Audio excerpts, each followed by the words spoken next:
உனக்கு விதிக்கிற தேவனாகிய கர்த்தரின் கட்டளைகளை கைக்கொள்ளவும் அவைகளின்படி நடக்கவும்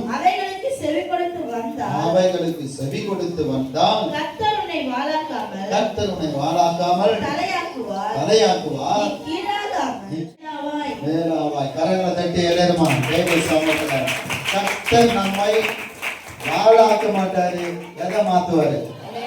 பக்கத்துல கையை பிடிச்சு சொல்லு, இந்த தெய்வ சமூகத்துல கர்த்தருடைய நாமத்துல மகிமை உண்டாக தேவன் எனக்கு கொடுத்த இந்த நாளில கர்த்தர் என்ன மாத்த மாட்டாரு, என்ன மாத்த மாட்டாரு, என்ன மாத்த மாட்டாரு, எதையா மாத்துவாரு? தலையாய் மாற்றுவார். அல்லேலூயா சொல்லுமா, அல்லேலூயா சொல்லுமா. ஆளாக்காமல் கர்த்தர் என்னை தலையாய் மாற்றுவார். அது கர்த்தர் மாற்றி ஆசீர்வதிக்கணும்னா எதுக்கு கீழ்ப்படியணுமா? இந்த 50 எத்தனை வருடத்துல 50 இன்னைக்கு 50வது வாரம் வந்துட்டோம். கரங்களை பற்றி தேவ சமூகத்துல பக்கத்துல கையை பிடிச்சு சொல்லு, 50வது வாரம் வந்துட்டேன். அல்லேலூயா, அல்லேலூயா. 50 வாரங்கள் கர்த்தர் சமூகத்தில் நிற்க கர்த்தர் பலன் கொடுத்தார். அல்லேலூயா. அவங்க மத்தியில என்னவா மாத்தல, என்னை எப்படி மாத்தி இருக்கிறார்? மத்தியில என்னவா மாத்தல, என்னை எப்படி மாத்தி இருக்கிறாரு? கர்த்தருடைய கட்டளை கீழ்ப்படிக்கிற மனுஷனை தலையா தான் மாற்றுவார். வாளா எங்கேயும் மாற்ற மாட்டார். இந்த காலை வேளையில கர்த்தருடைய சமூகத்துல வந்திருக்கிற கர்த்தருடைய ஜனமே, கர்த்தருடைய பிள்ளையே, கர்த்தர் உங்க வாழ்க்கையில மேன்மையும் ஆசீர்வாதத்தையும் நன்மையும் கர்த்தர் கொடுக்கணும்னா கர்த்தருடைய கட்டளைக்கு கீழ்ப்படி. அல்லேலூயா. எதுக்கு கீழ்ப்படி? அவருடைய கட்டளைக்கு என்னவா மாத்துவாரு? பக்கத்துல கையை பிடிச்சு சொல்லு, உன்னை யார உயர்த்தணும்னு அவசியம் இல்லை, உன்னை யார மேன்மைப்படுத்தணும் அவசியம் இல்லை. ஒரே ஒரு வார்த்தை தான், கர்த்தருடைய கட்டளை கீழ்ப்படி. கர்த்தர் தலையாய் மாற்றுவார். நீ எதுவா மாற மாட்டேன். முகத்தை பார்த்து சொல்லு, நீ வாழா மாற்ற மாட்டேன். கர்த்தர் தலையாய் மாற்றுவார். அல்லேலூயா, அல்லேலூயா, அல்லேலூயா. கர்த்தர் சமூகத்துல இன்றைக்கு கர்த்தர் சொல்லப்பட்ட ஆசீர்வாதங்களை ஒரு மனிதன் பெற்றுக்கொள்ளணும்னா, அந்த ஆசீர்வாதத்தை சுதந்திரிக்கணும்னா, அந்த ஆசீர்வாதத்தின் பங்குள்ளவனாய் இருக்கணும்னா, அந்த ஆசீர்வாதத்தை அவன் சுதந்திரித்து ஆசீர்வதிக்க வேண்டும் என்றார். எதுக்கு கீழ்ப்படி? எதுக்கு கீழ்ப்படி?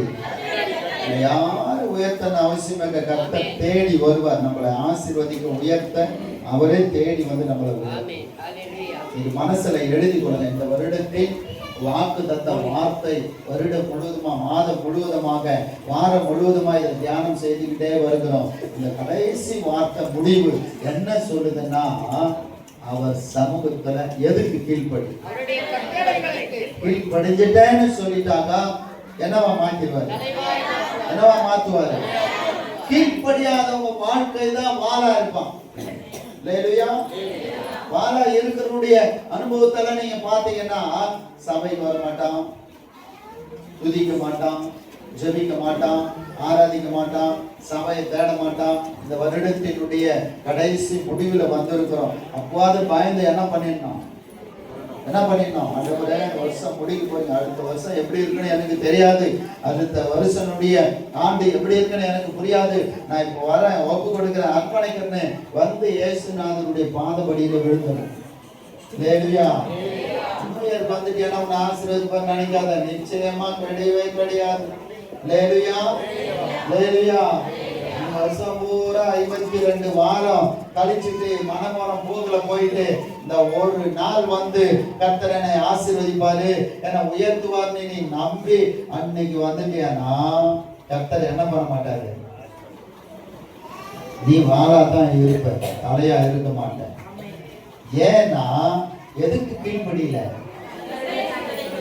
சத்தியத்துக்கு கீழ்ப்படியாத வரைக்கும் நமக்கு விடுதலை கிடையாது. அதனாலதான் ஆண்டவர் சொன்னாரு 8:32 யோவான்ல, சத்தியத்தையும் எது விடுதலையாக்கும், அதுதான் என்ன விடுதலையாக்கி வாழாக்காது, என்ன தலையாய் மாற்றும். வருடத்தின் முடிவில் 50வது வாரத்துல வந்துட்டு 52 வாரம், இன்னும் 2 வாரம் தான் இருக்கு, 20 28 தான் இருக்கு. இந்த வருடத்தை நான் முடிக்க போகிறேன். இந்த முடிவில் நான் தேவ சமூகத்துல தேவ பாதபடியில என் குடும்பம், என் மனைவி, என் பிள்ளைங்க, கணவன், பிள்ளைங்க, மனைவி, மகன், மகள், மருமக, பேர பிள்ளைங்க, என் குடும்பம் என்னவா இருக்க கூடாது, என்னவா இருக்க கூடாது, என் பிள்ளைங்க என்னவா இருக்க கூடாது. ஒரே வாழ் சேட்டை பண்றான், இப்படி பண்றான், அப்படி பண்றான், ஒண்ணுமே இல்லை. இதுக்கு காரணம் என்னன்னா சத்தியம் தான் ஒரு மனுஷனை விடுதலையாய் மாற்றும்.